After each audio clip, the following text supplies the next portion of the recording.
ஒரு அழகான கிராமம் சுந்தரபுரம். அங்கே வாழ்ந்தார்கள் 2 நண்பர்கள், அசிஃப் மற்றும் ராமு. இருவரும் தினமும் பள்ளிக்கு சேர்ந்து செல்வார்கள். ஒரு நாள் பள்ளி முடிந்து வீடு திரும்பும் வழியில், ஏ ராமு, மலை பின்னால ஒரு பழைய மாளிகை இருக்குன்னு கேட்டிருக்கியா என்று அசிஃப் கேட்டான். ராமு பயந்து, அங்கே பூது இருக்கு, எல்லாரும் சொல்வாங்க என்றான். ஆனால் இருவருக்கும் ஆவலை தடுக்க முடியவில்லை.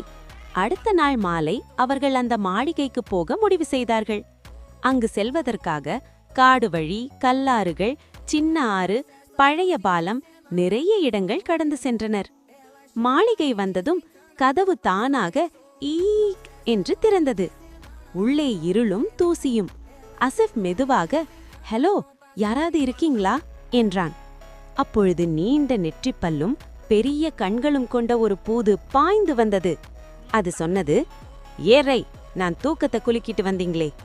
ராமு நடுங்கி, நாங்கள் சும்மா பார்க்க வந்தோம் என்றான். பூது சிரித்தது, நான் யாரையும் சாப்பிட மாட்டேன், எனக்கு நண்பர்கள் வேண்டும். 100 வருடமா இங்க யாரும் வரலப்பா.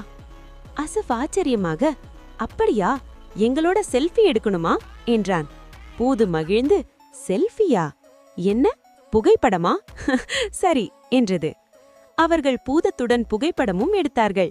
பின்னர் பூது அவர்களுக்கு பழைய சுரங்க குகை, நீர்வீழ்ச்சி, பழைய நூலகம், மர்ம அறை, பல இடங்கள் காட்டியது. போகும்போது பூது சொன்னது, நாளை மீண்டும் வா, நாம் விளையாடலாம். அவர்கள் சிரித்து, சரி, இனிமேல் நீங்க எங்க நண்பர் என்றார்கள்.